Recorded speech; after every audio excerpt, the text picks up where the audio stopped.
Hello ladies and gentlemen, this is Kev from the Hemp Hound Agency, and it is time.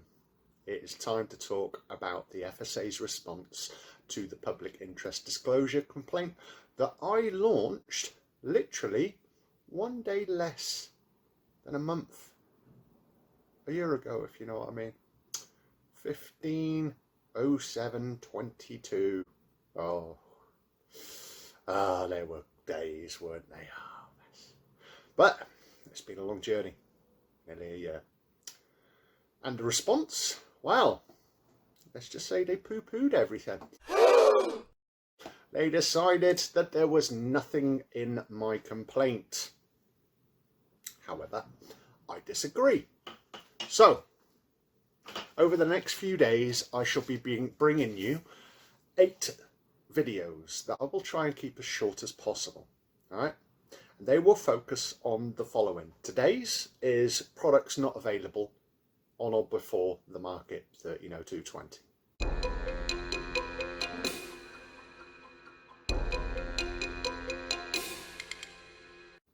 Then we follow with communication with the industry.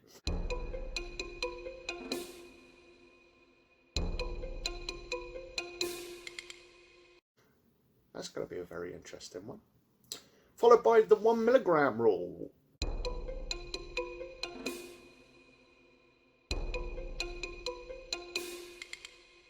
When is it applicable? When should it be checked in the novel foods process? Interestingly, the trade associations out there are questioning this.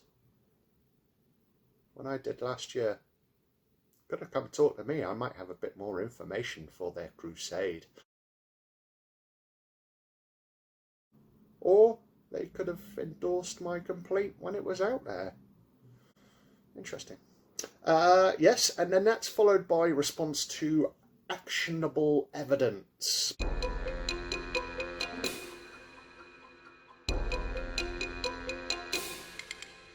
I did try to complain a couple of times. I sent in evidence that was effectively ignored whilst I was being asked to provide evidence, which left us in a little bit of a merry-go-round. But then we have monopolies market.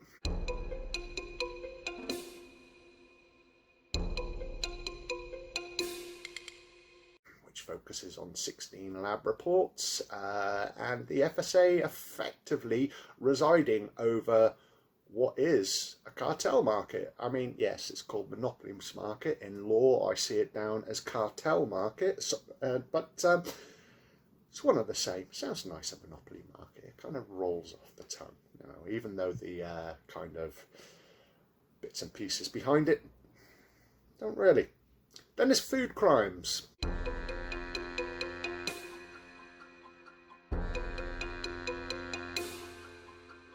We're talking when people mislabel something, the way you describe something to the consumer. We're talking isolate being used to define the requirement of full plant, full spectrum extracts and whatnot. Then contributions from a named individual.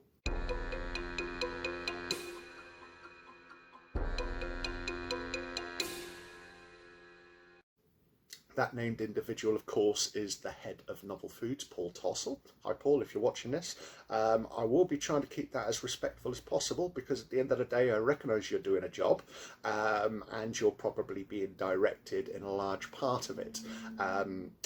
Yeah.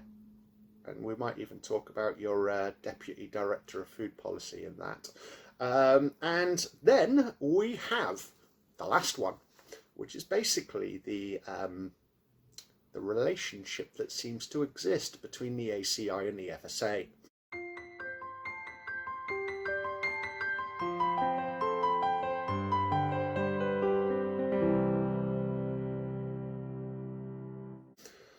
Gotta go through all of them, but today it's all about 130220. Now,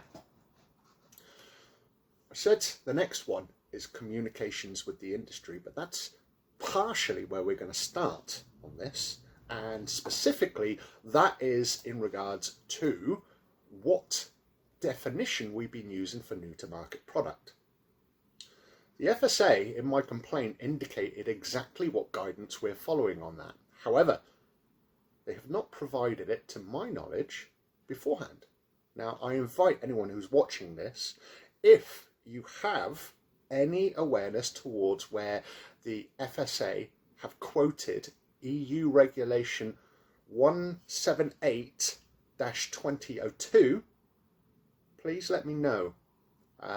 If they have indicated that to you personally, well, that doesn't matter, because that's not to the industry, that's just to you. But if you're aware of something that I'm not aware of, please feel free to leave a comment in the section below.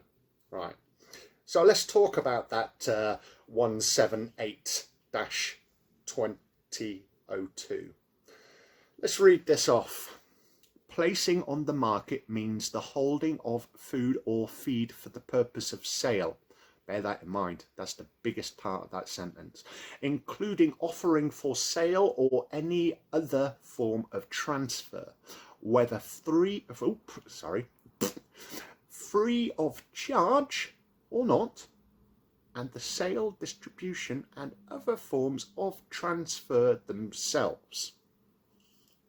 Does that sound like a physical product must exist? Because it does to me. All right, and that's very important, because some of the companies we're about to go through come close to obliging that, and you know, certainly one I feel a little bit I'd say sorry for. However, they're in the inner circle and they're flying high, so we'll discuss that. But it definitely sounds like a food needs to physically exist, you would assume, with a label and the appropriate tests to ensure that it is not just a food, but it is safe for consumption.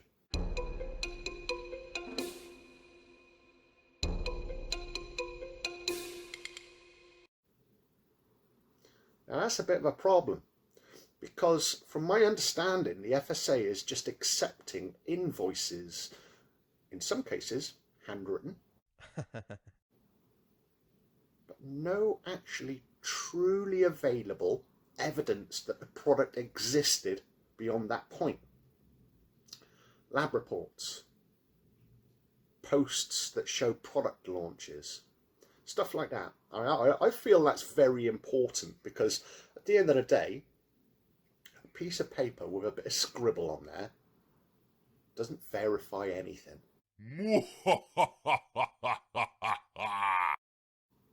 Alright, if I was the FSA, I'd want to see the paper, I'd want to see the lab reports, and I'd want to see details of product launch.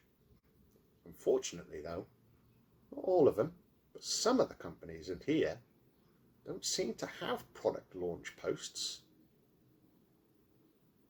Do you know what? Let's start with them.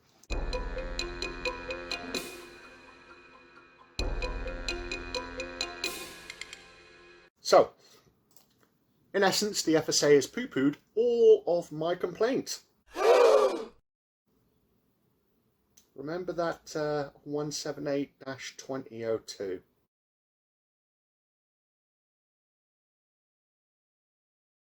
Holding a food or feed for the purpose of sale.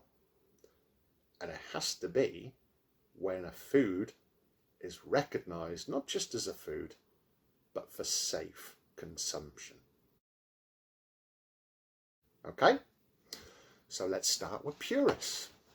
So here is the screenshot you need to be looking at. So, see that lab report? Form 001, I believe, represents their very first product. 20 ml capsules, right? So, underneath the product name, you will see certificate number for cannabinoid testing and date. The The date there, 11/01/2020. So that's before the deadline. But then the issue arises when you go one step below that box to certificate number 4, microbiology testing and date, 02/11/2020. That's 9 months past. Well, nearly 9 months, very close to 9 months, but that's past the deadline.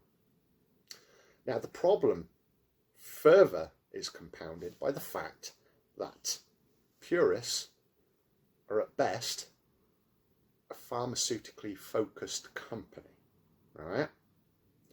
So this lab report here would not have been available until the point the product was available, you would assume. So when you go to the other side where it says cannabinoid and microbiology tests, you've got an expiry date and a date below that. It's the date below the expiry date of 30/09/22 that is of interest, because I believe that is the date when the cannabinoid profiling test and the microbiology test were combined into one document, and that is the true date of when that product was available. Wait for it, drum roll please. No, I won't do that because I'll disrupt the microphone. The date, 12/07/2021. When did Pureis have products validated? I believe it was a bit before that. But that lab report shows plain and simply that their 20 ml capsules were not available to the public in any format on 13/02/20, because without microbiology test with synthetic cannabinoids as well, right, that product is not deemed safe. So it's not deemed a food really that is acceptable or available to the public until at least that point. And I'll tell you why. Because synthetic cannabinoids are made in this process. You take streptococcus, you alter its DNA, you throw a load of that into orange peels, right? And then you get engineered yeast, right? Now this is important because the streptococcus release a byproduct, which the yeast feeds on. And then the yeast turns that into synthetic CBD. So you need a microbiology test to ensure that after you've flushed that product with thiocyanide and hot water or warm water, you have killed the streptococcus and the engineered yeast. That product is not safe, at least until the point of the microbiology test.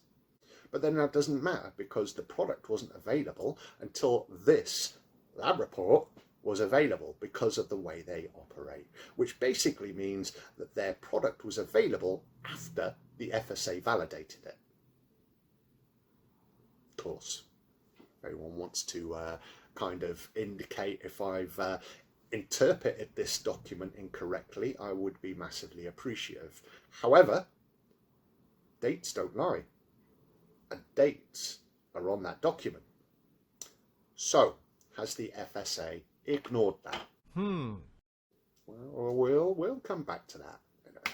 So, the next one. I mean, there's no argument here. The fact that the FSA have dismissed all of them, I think, is absolutely shocking and rude as well. Not so much to me, but to the industry and everyone who's seen what I'm about to show you now. So, this screenshot here is an article from Nutra Ingredients. All right. Now, they're not going to tell porkies or anything like that. I've talked to one of their reporters, really nice people from what I get. And of course, you would like to think that they would be on the ball. So in what date was it? The 7th of February 2022, they released an article focusing on Brain's Bioceuticals. CBD producer Brain's Bioceutical will launch natural plant-based CBD products in the UK in the spring, following approval by the FSA. Hold on. Do I even have to explain that? Like, the date is 2022.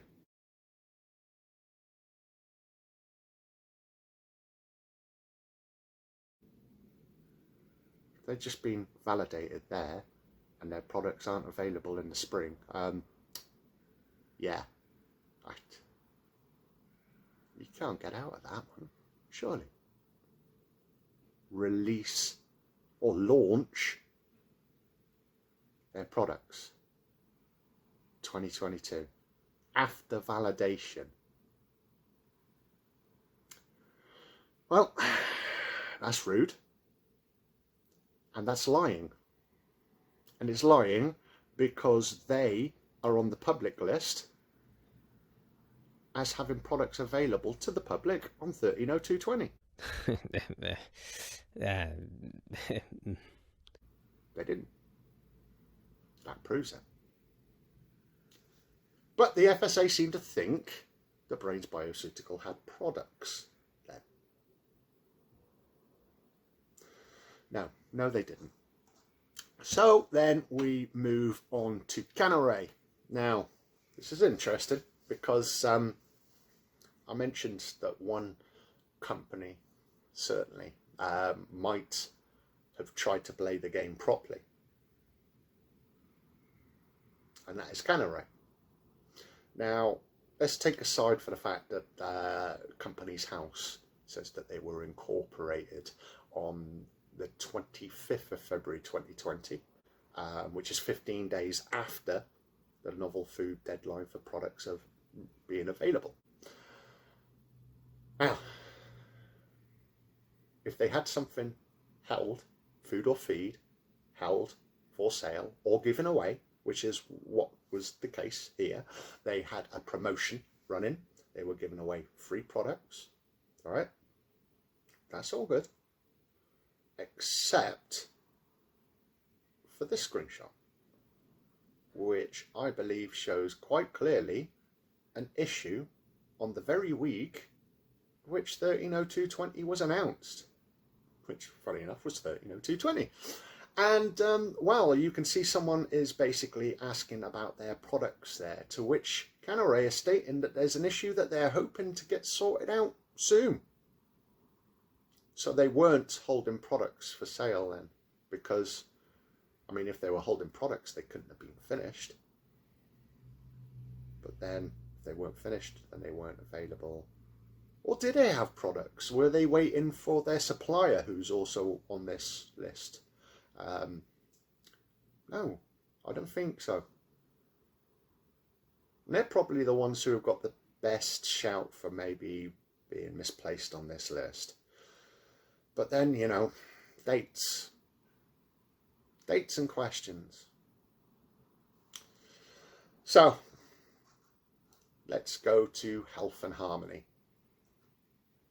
See this screenshot? CBD 101, the basics. It's not the type of post you would stick up, right, when your business has been going for a couple of years. No, this is the type of post you stick up when you started a company and you're trying to show your potential new clients that you know what you're on about. You know your trades, you know about CBD, all right? You're giving your consumers confidence.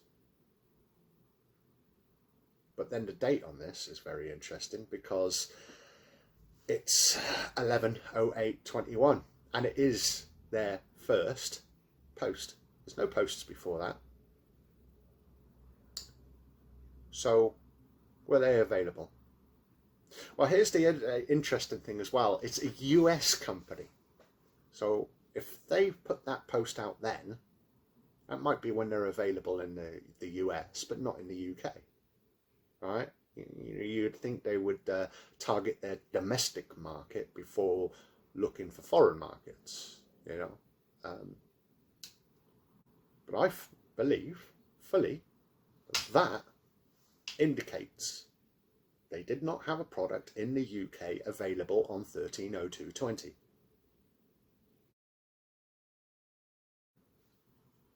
Let's have a look at another US company, Vesisorb. Yeah, their product information pack was released in April 2021. US company again. So were they available then, or did they create an entity specifically to supply the UK from US soil? Well, that doesn't matter really, does it? Because April 2021. I mean, you know. Let's move on. GeoCanna. This will be easy because at the end of the day they supply Cannaray, Vesisorb and Health in Harmony. You know, have we? Yeah. We've gone through those companies already. So if there's question marks over them and GeoCanna haven't got their own standalone products, there's naturally a question mark over them as well. Simple logic. Acceptable logic by everyone, hopefully. Yeah. Awesome. Let's move on. Health and Happiness UK, Bod Healthcare.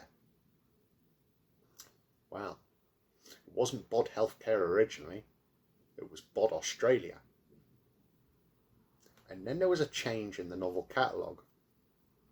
And that's, well, it's interesting. And certainly, if we go to Companies House, right, we will see that Bod Healthcare was incorporated on the 27th of March 2020. So they couldn't have been supplying the products, it would be Bod Australia. So what changed there? You know, is this a middleman entity?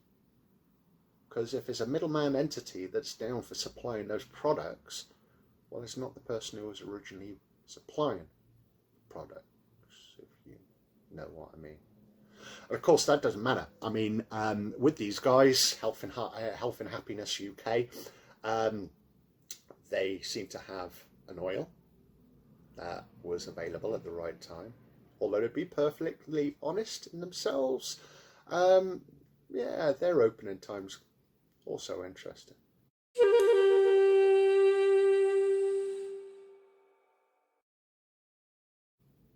But not as interesting as this, which is another thing that the FSA has decided is nothing.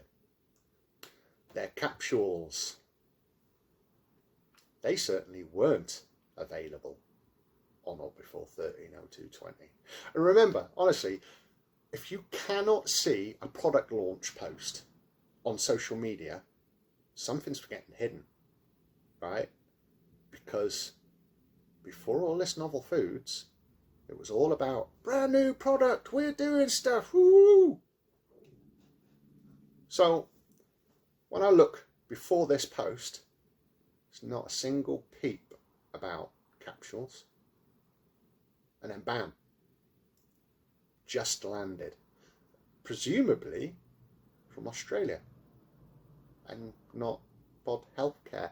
And the date on that, of course, is April the 10th, 2020. Well, it couldn't have been available then because they didn't own the product. I mean, it might have their label on. It was getting sent from Australia. But when do they have it being available as food or feed for sale? Huh? Yeah. I mean, how can you argue these things? FSA. I say argue, you haven't, you just blatantly dismissed it. And like I said earlier, I think that's rude, not just to me, but to the industry as a whole, because you can't expect them to follow guidance only for you to not follow your own guidance. I mean, who's done that recently? Boris Johnson.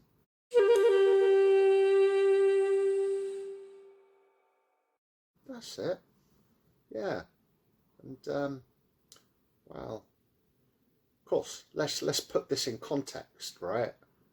You guys are Boris Johnson.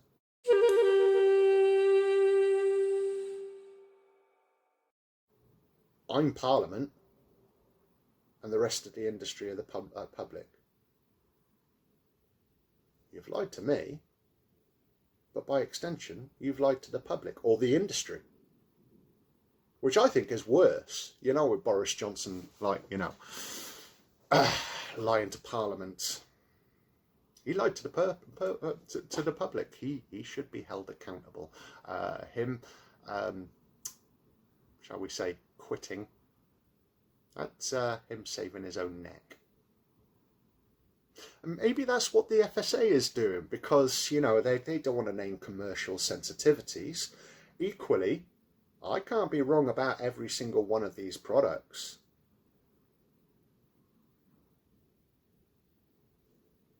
Can't be. Right? Law of averages versus available information. I mean, you know, the latter obviously being the most important in that.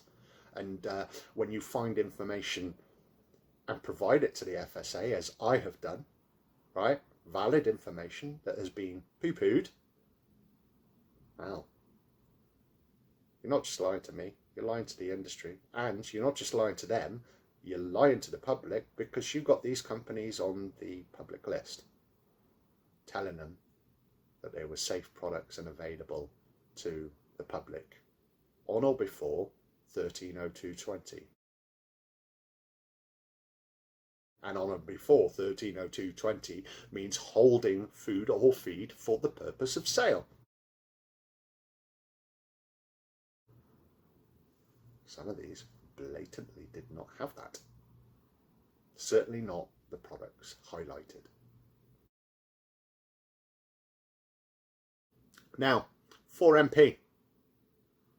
They decided they were going to jump on my LinkedIn timeline not so long ago. They provided some screenshots to show that they had an entity live in 2017, I believe it was, and that was followed with, we have set the record straight. Unfortunately for them, that wasn't put in the record straight.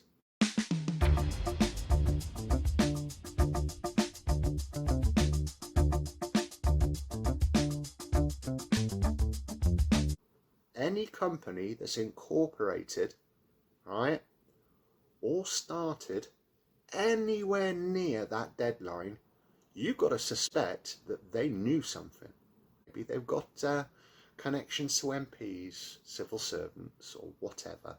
I don't care.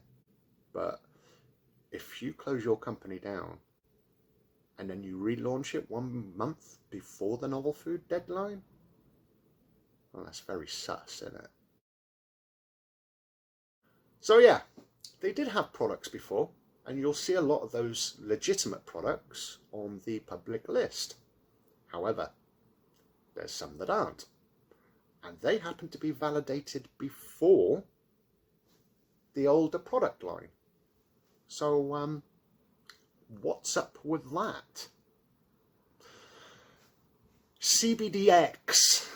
One of their big products, one of the first ones that were validated. However, it was shown in stock on 280421, but on 170721 it's shown as being available on pre-order.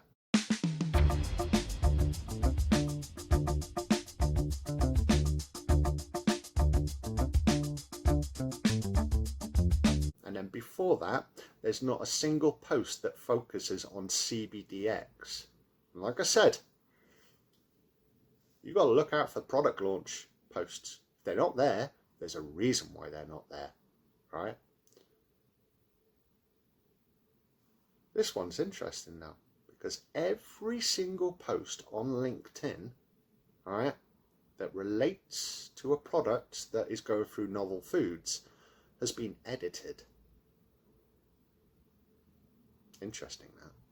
But, you know, that's not what you called for. And, well, that is not the only product. See, these guys have capsules, you know.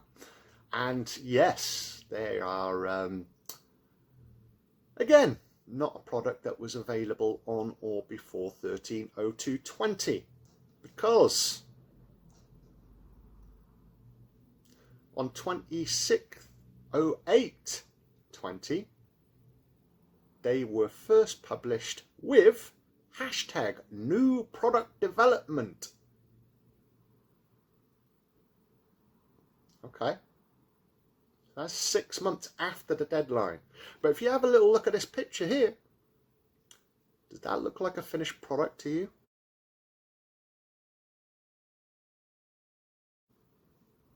Certainly doesn't to me. And like I said, you can see new product development.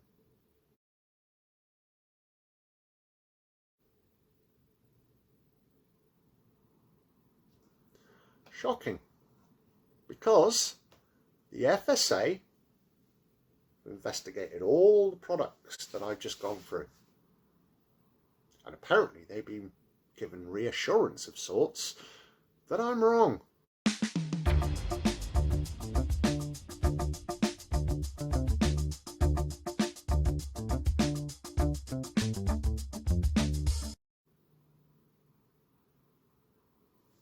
So what's up with all of these? And further to that, I believe I've already asked the question, has the FSA investigated my complaint? Or have they just sat in an office looking at it? That's interesting, isn't it? What's further interesting, of course, is that there was 3 delays. On the third one, I was informed that extra resources were being employed to investigate the matter. That was, well,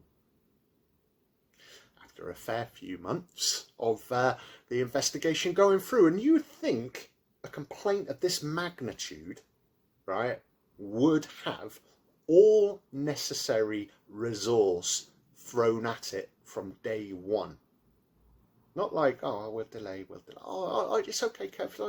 We've got some help coming in. Where'd you get the help from? That's a big question. Where did you get that help from? Right? And was it help from a named company in this?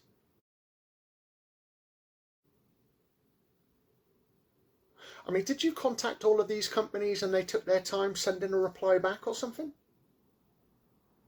Because, like, you know, they're taking their time. It could be just fudging something up that's convenient for you. You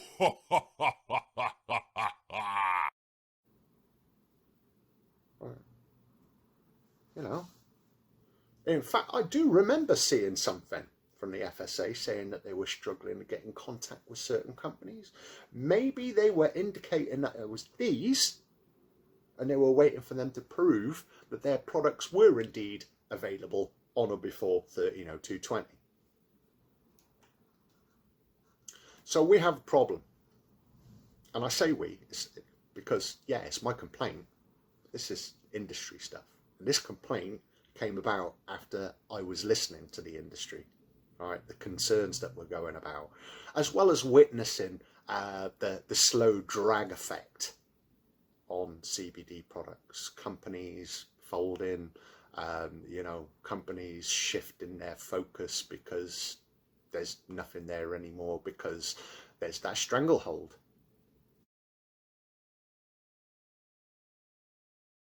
You know, it's shocking. Shocking behaviour, shocking investigation, and a shocking response. Because, let's be honest, there's a lot of stuff here, and I must have been right on one thing: laws of averages. And the fact that you poo-pooed everything, FSA. Yeah. I just want to leave on something, right? And I might say this a couple of times in the next videos, but I believe it is time for you guys to get angry, right? Because here's a problem. Since I've been going through all of this, right, I've had lots of people come up to me, right, and say, Kev, you're doing a great job, right? But we're too scared to share or comment on what you're putting out, just in case the FSA or the ACI target them.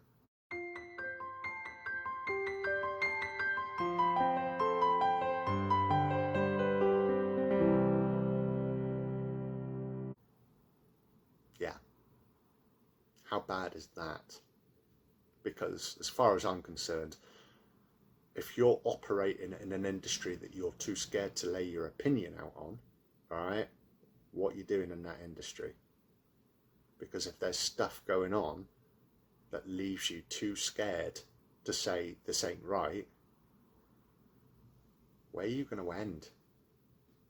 If you're not going to stand up and say this is wrong, well, you're not standing up for everything that you've built.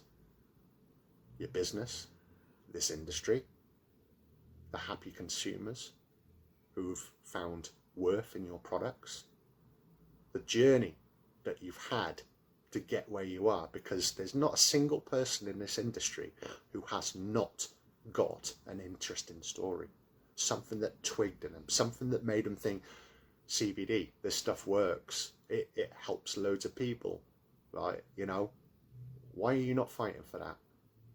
Why am I mean, don't get me wrong when I say this. I'm not a lonely person in this fight. People still give me advice.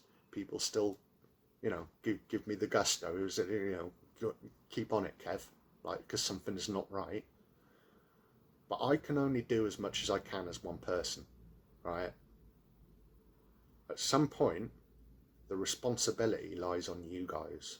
I hate to say that, because it does mean that if you love what you do, you're going to have to fight for it very soon. I can promise you that. Purely on the basis of the response given to the FSA on these complaints. All right. The information that I provided, I believe, is sound. And I actually provided, I got my original complaint scanned through by three trusted and sensible, legally qualified individuals. They understood what I was on about. They understood the points that I was right. They recognised the evidence that I provided. They could see what the FSA apparently can't. So, I'm going to leave it on this. FSA, your glasses ain't working. Do you want to borrow mine? I mean, they are for dyslexia, colorimetry, but it stops visual disturbances. So you can kind of then look at words, documents, screenshots properly and determine whether that response is appropriate